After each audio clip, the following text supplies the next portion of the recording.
And so the organization becomes an entity, and it shapes how other people think. So my view is very simple.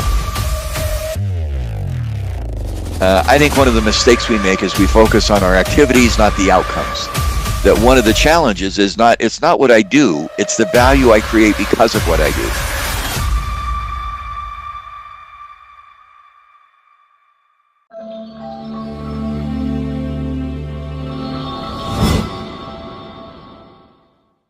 Hello viewers, right now I am in a conversation with the father of modern HR. You must be knowing him because he's damn expert at what he's doing in the realm of HR, and I'm actually very grateful to him because such kind of experts people only can host when they are connected to divine souls, because they are the industry experts. They are busy all the time. They train companies, employees, and a lot of things, and he's a best-selling author and partner of RBL Group. So thank you so much, Dave sir, for taking out your precious time to be on the show. And we will be Ulrich. discussing a lot of. I have taken actually, questions from the viewers. Right when I posted that Dave Ulrich is going to be on our show, then the most question people asked, and the location is from Bangalore. So there are a lot of people knows you from Bangalore, India, right? So That's wonderful. Thank you very much. I'm honored to be on your show. yeah. So, sir, to begin with, I would like to ask that in today's evolving, workplace, how should companies adapt your HR framework for success? And what is your HR framework for our viewers, if you can explain in simple words, right? The logic is very simple. When I was new in this field, my professor taught me that people do. And so at the heart of any organization are a set of people. They make decisions, they make choices, and the way that you treat those people will help you become more or less successful as a company. So if I'm a business leader, my job is not only to set a goal and a direction of where we may want to go as a company, but to do so being mindful of the people that will make that happen. On the one hand, people determine the direction that we have. If I want a direction on innovation, I have to have people who have creativity and innovation and new ideas. If I want to manage a direction focused on cost, I have to manage that. So at the simplest level, organizations are a set of people. But then to my professor, I said, organizations don't think, people do. But people determine, organizations determine how people think. And so the organization becomes an entity, and it shapes how other people think. So my view is very simple. We as leaders, any leader needs to be able to manage their organization, their people, and their organization as a system that helps them be successful in their market. That is incredible and practical thing you have mentioned, that organization cannot think, but people do. Wonderful thing. And sir, according to you, what are the biggest mistake HR leaders make today, according to you, right? I'd rather focus on what people do well. I think one of the mistakes we make is we focus on our activities, not the outcomes. That one of the challenges is it's not what I do, it's the value I create because of what I do. Leadership is not that you set a vision, it's that others have the vision. Leadership is not that you decide where you're going, it's you help others get there. Leadership is not about what I do, it's about how I empower others. And I think HR and business leaders have the challenge to say, what are you doing that will help others be successful because of you? The same is true in teaching and in workshops and in podcasts that you do and others. We love to share what we know. So I know many teachers, they know a lot. They've done research, they've done homework, they share what they know. But good teaching is not what I know. It's how what I know helps you do what you need to do better. And that's true in HR. HR is not about HR. It's helping others be successful because of HR. Exactly, sir. And you mentioned that leaders should give credit to their students. They should not credit always themselves. So, sir, I would like to ask that, according to you, what are the what should be the traits of leader, right? Well, there's been thousands, and in fact, if you Google leader or leadership, you get millions and billions of results. We've done research on that, and we've identified 5 core domains which a successful leader should have. One is strategy. They have a sense of where they're going. 2 is execution. They get there. They make it happen. 3 is managing people today. They take care of their employees. They take care of their people. 4 is building human capability for the future. They build organizations and people for the future. And five, at the middle, is they take care of themselves, authenticity, emotional well being, and they care for themselves and how they're doing. So the North Star is strategy, mm, West is execution, South is talent, East is human capability, and in the middle is personal proficiency. mm. That is incredible framework you have shared, sir. And sir, there are a lot of audience on our channel who are very curious to know that you have been considered as the father, as the father of modern HR and the scientific management, right? So how your journey began as a HR professor, or you actually you have been a co-founder of RBL Group. So actually share me your journey, that how all this Yeah. started, Well, journeys begin in lots of places. right? My journey didn't begin with work, it began at home with parents who were very good at service. There's a picture here on my wall that somebody painted.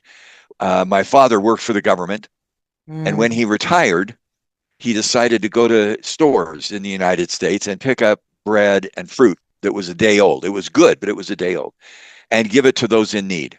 So he delivered that to homeless shelters, to women's groups, and to other groups who had need. mm, He taught me about service, and he also taught me about how to organize to get things done, along with my mother. So when I was in the university, I took a course called organizational behavior, and the professor challenged me to look at the organizations where we live and work. And mm, here's what hit me: everything around us, the beautiful shirt you have on, the clip microphone you have, the drape behind you, my books, my desk, my clothing, my food, my drink. I have a drink today, my drink. mm, Everything we have is brought to us by an organization. An right. organization made those clothes. It made that microphone. It made my headset. It made my eyeglasses. It made the desk behind me. How did it do that? How did an organization take individual people and pull them together into a collective unit Mm, to make things happen? Most of our lives are shaped by the organizations where we live. My family is an organization. My neighborhood is an organization. My church is an organization, and where I work is an organization. And so mm, I became passionate about what makes those organizations work, what makes them successful. And I'm still the same today. I mm, look at organizations and I say, in this world that we live in today, in India, anywhere in the world, in China, in Russia, in Latin America, in North America, there are organizations, big, small, public, private. How do right. they work? And how do they succeed and help bring people together to Mm, make the organization better than the people? That's my study. I started looking at that decades ago. I ended up doing a PhD in taxonomy and organizations, studying organizations, and started writing and just sharing the ideas that I had about how do you make organizations mm, successful. So that's my passion. right, sir. And your journey is really incredible. And I think you got inspiration from your father, if I'm not wrong, right? That's true. And my mother, And my your mother. father, and my mother, I watched them. We were active in a church, and my mother would serve food, and she would Mm, be part of a church. And my father was a leader in a church, and he would take the church organization with the member others. And I started just observing that the community came together. mm. And my father was a great leader. How about your father? How did you get along with your father? My father is an entrepreneur, sir, and he's running businesses in different field like event management, and he manages a lot of wedding seasons and all. So I got inspiration from my father that he's doing business on he started his actually business on his own. So I thought, why shouldn't I take this business to next level? And that's when I thought that I should do an MBA, and not just MBA, but I have to devoted myself towards these crucial things, that how can we run a massive organization, and how can we solve conflicts between teams, because as a business owner, a lot of teams founders should run, and they actually run, so conflicts sometimes take place. That's actually inspired me that yeah, I have to do. And You know, you and I have the same journey. We had fathers. You're an entrepreneur. You're doing an MBA, but you're still an entrepreneur with this podcast and other work. I still try to serve. My father taught me. mm, And I think we often learn from our parents, fathers and mothers, not mm, by their words, but by their actions, because right, their right, deeds are louder than their words. And right. now it's fun for me to see our children. We have 3 children and 10 grandchildren. Are Mm, they modeling what we taught them by our words? And sometimes it's good and sometimes it's bad. But mm. we hope that they're learning some of the same lessons that we learned from our parents. Exactly, sir. And actually, I got inspiration that when I was in 10th class, then I actually used to observe a lot of things. I used to be with my father, and I used to travel with him. Look at things, look at the operators, the staff members. That actually how my dad, is treating with the staffs. So a lot of things got rubbed off me, and I thought, yeah, I think I mean somewhere or the other, I got impacted by his actions, right? And recently, I hosted Stephen Covey, if you know him. Right. I do. His His son. son, Sean Covey, lives right there behind us. Right. So he also got, a lot of inspiration from his father, and then he started Trust and Inspire. So it is right. Well, Stephen M. R. Covey is the son. Stephen Covey is the father, Father. Right. and Sean Covey is the brother of Stephen M. R. Mm, And uh, and it's fun to listen to Sean, who I know well, and Stephen M. R. I know less well. And mm, he talks about Papa. He calls his mm. father Papa, and Papa. Right. Papa taught them not by word but by example. Examples. And Right. the more that I learned, there's a funny story of Stephen M. R. Covey or Stephen Covey, the Mm, father. And he's very distinct. If you ever see Steve Covey, he was bald and very distinct. He yeah. was giving a talk in Edinburgh, Scotland, and in London, and he took his son with him, and they were on a train from Edinburgh to London. Mm, And Steve was tired, and so he laid on the floor in the little cabin and fell asleep. mm, And sitting across from the two sons were two businessmen in coats and ties, very well dressed, mm, and they were going to London to see Stephen Covey give a talk. mm, And as they were talking, they said, "We're going to London to hear Steve Covey give a talk. Who is this person sleeping on the floor of our car?" And mm, they were making fun of him. The person who's asleep, I don't know the bad word, the bum, the person asleep. And the son, and he looked up, the father looked up at his son and he said, "Should I tell them who I am?" And just funny. I can tell other Steve Covey stories, but I think his sons learned from their father. And I lot. think you learned from your father. And it's not Right. what they taught in writing or in textbooks. It's Mm, what they taught by example. by And example. Steve Covey had a great sense of humor. I think he did not look up and tell them, "Hi, I'm the person you're going to London to hear speak."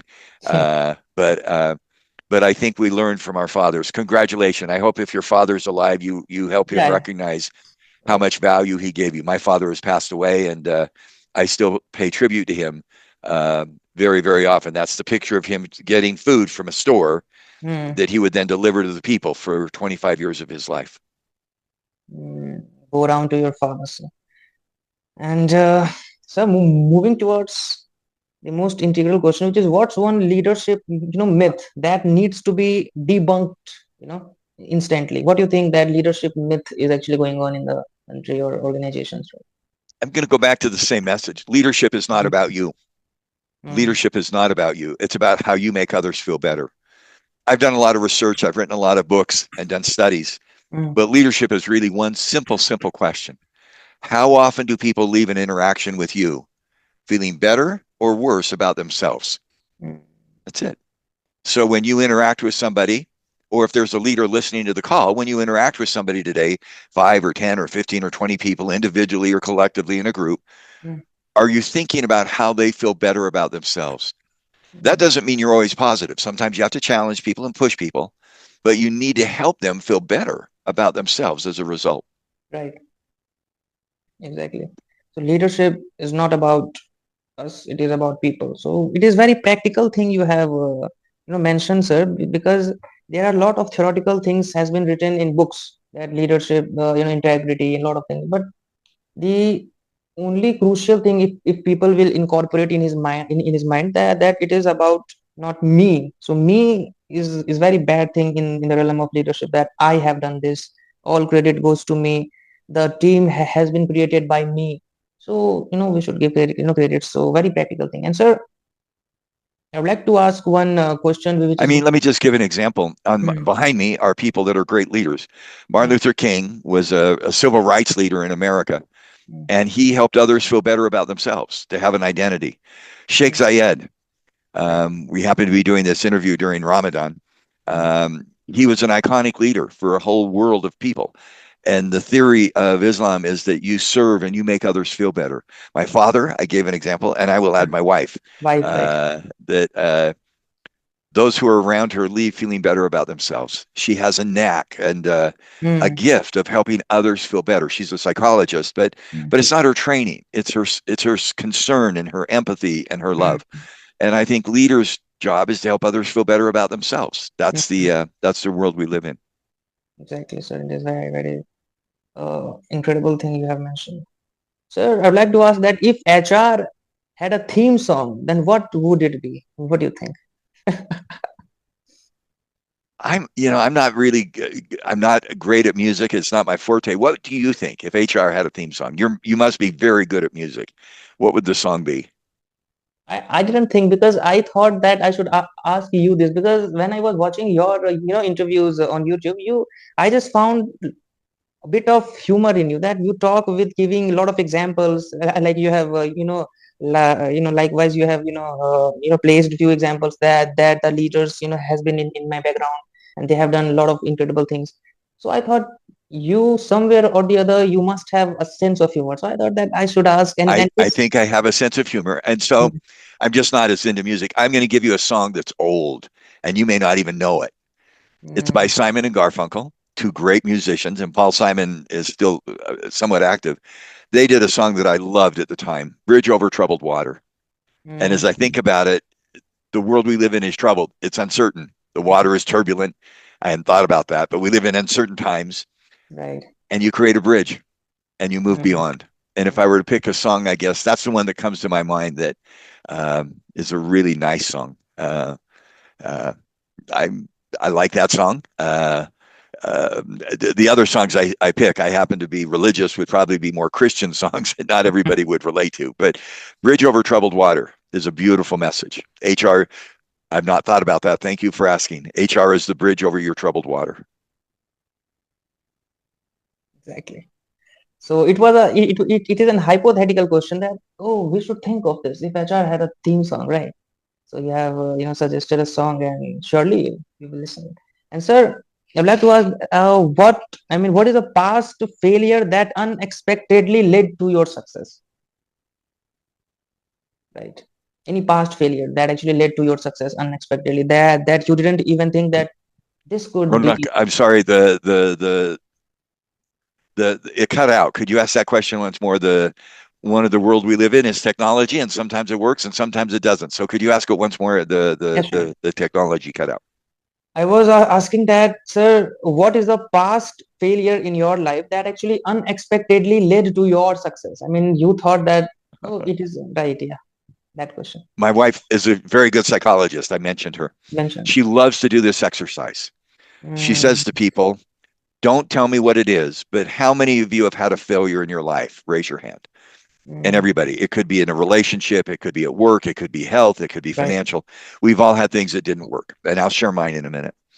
And she said, how did you feel at the time?" "I Mm, felt like a failure. My relationship didn't work. I lost money. I lost my job. I had health problems. I was not doing something well." And she said, "How much did you learn from that experience that changed your life today?" mm, So, and almost everybody says, "I learned how to be resilient. I learned who I am. I learned what my core values are. I learned how to prioritize the things that were most sacred in my life." For me, I've had so many failures. I have a, oh, I can share some.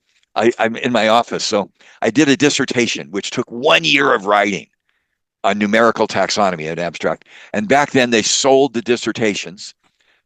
And here's a check. I made right. $11.85. Mm, I didn't cash the check uh, because $11.85, might consider that a failure. But that was one of the greatest learnings in my life because I learned how to think and how to write and how to do research. I think out of the things that don't go well, we mm, learn what matters most to us. Um, mm, and by the way, I'll finish that story. I'm in my office. That was many years ago. mm, I just got a royalty check from the latest one right. of the books. I've written a lot of books, and Mm, it's now for $10.28. So I right. haven't made any more money in the books. Um, and some would say you got $11 40 years ago, you got $10 last, and I kept that check also, just to make me humble. That Mm, writing the book is for me to get ideas, to get and what did I learn from that? I learned I love the ideas. mm, I love the ideas. They may not have big commercial value today, but they have impact on me and hopefully on others.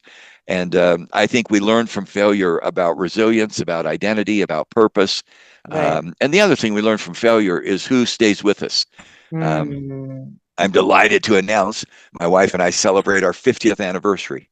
mm, We've been together 50 years, and we know who we can depend on. We know who we can rely on, and that mm. becomes such a source of success in life. Incredible thing you have mentioned. And actually, you reminded me a quotation, which is every failure, teaches us a lesson, and every lesson change a person. So, Great line. There's a line in psychology. I'm not failing. I'm learning. And mm, so my wife has an office. I put it on a pillow. I'm not failing. I'm learning. I'm learning. And I think that's a great example. And Right. I don't know if you've had enough failures yet. You're too young, but I wish you a failure. That's a horrible thing Mm, to say, but I right. wish you a failure that helps you become better in the future. Right. And actually, sir, Marshall, sir, has mentioned one thing that when I mentioned that, sir, what is failure according to you, and what should and how should we, sympathize with, a person who's going through a lot of obstacles and actual calamity? He mentioned that don't see failure as a failure. See failure as a falling. Like if you are failing, then you should speak to your mind that I'm not failing, I'm falling, like you are falling from the upwards, then somebody will come Right. and he will up you. So failing means you will fail, but falling means you will. So that is I incredible. like it. Marshall Goldsmith is a marvelous thinker and Mm, a great colleague.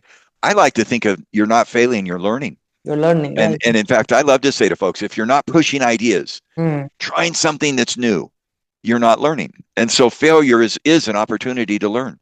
Failure is an opportunity to get better.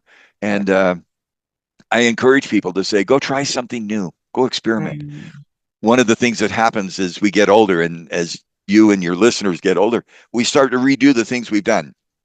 We mm, get locked into old patterns. Change the pattern, change the experience. And you right. go, well, that's risky. Of course, it's risky, and you may fail, but that's where you're going to learn. That's where you're going to get better. I love to think that learning comes, a failure is really an opportunity to learn. It's a chance to try to do new things. And so I encourage people to take risk, to try Right. something new, to go do an MBA, to do a podcast, Mm, to fail. One of the people in our field, he's passed away, is Warren Bennis, one of the great thinkers. mm, One of his research findings was that almost every great leader had a major failure before he or she became a great leader. mm, Gandhi in India. I've read his yeah. bios. I've loved his bios. He shaped Martin Luther King's thinking. Mm, Gandhi had many failures in South Africa when he went there as an attorney. right. He just had so many failures. Right. And out of those failures came learning.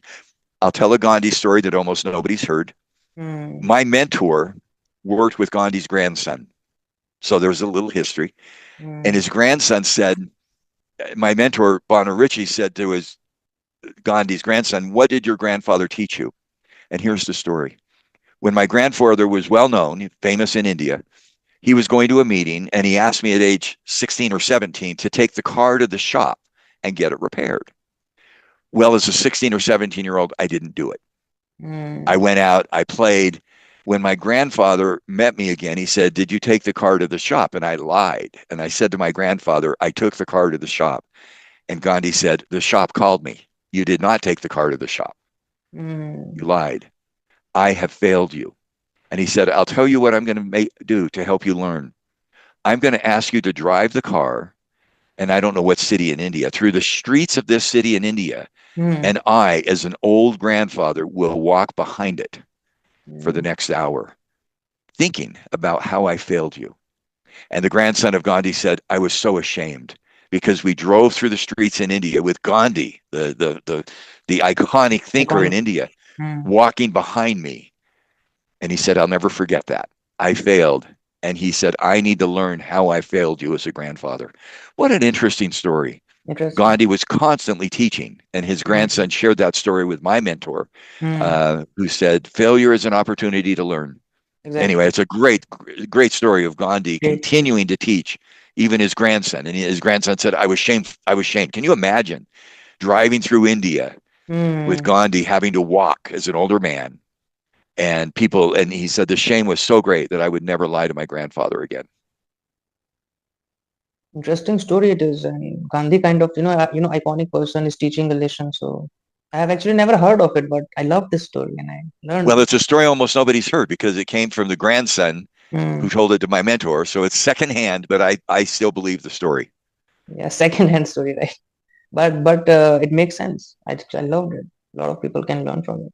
And sir, moving towards the end of podcast, I'd like to ask that what is the boldest prediction you have ever made, for the future of HR, and that actually might experts may disagree with. What are the boldest, prediction you have made? So, That HR investments in talent, people, and organization will affect the stock price of a company. That if a company has a stock price, a big piece of that stock price comes from intangible value, not just financial return, but confidence in the future. mm, And much of that confidence comes from how well the company manages its people. I call it human capability. That's people, leadership, and organization. And I've predicted a number of years ago.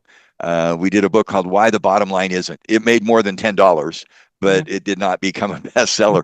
But the bottom line profit isn't what a company is about. It's about managing your people, and that's your human capability, and that's going to drive the market value of your company. practical.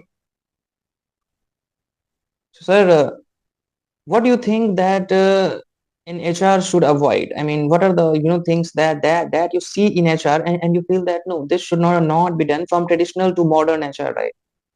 Yeah. I One of the pet peeves I have in HR is that we don't learn from the past. We Mm, come up with an idea. For example, in HR today, people are saying skills are critical, skills are critical. Well, right. there's a whole literature about skills. We call them competencies in the 1930s and 1940s. And Mm, there's been a decades of study of competencies. I think we need to build on the past and move beyond it. That mm, doesn't mean we don't focus on skills, but what's been done before. And so instead of recycling old ideas, we should spiral them forward. So a recycle means I do the old idea again. I rinse, wash, repeat. Spiraling means I take the old idea and I add to it. I mm, add to it. So, right. for example, competencies, it's not about the skills that you have, it's about Mm, the skills that you have that will get a customer to buy a product. mm, Whoa. So now I'm not just talking about skills, I'm mm, talking about skills that affect a customer or an investor. And so I'm moving the idea forward, not just recycling. mm. That is a practical thing you mentioned. And sir, and yours, you can follow Dave sir on LinkedIn because he posts a lot of relevant and practical insight. And I actually personally follow him on LinkedIn. I will add the link, and you can watch his seminars, his actually podcast on YouTube. A lot of podcasts is available, and he is the father of modern HR. So you should hear, and we out to hear him. So thank you so much, Dave sir, for being on the podcast. Thank you, sir. Thank you, Ronak. I appreciate it. I post on LinkedIn every Tuesday and make comments almost every day. So Mm. thank you. Thank you. Thank you.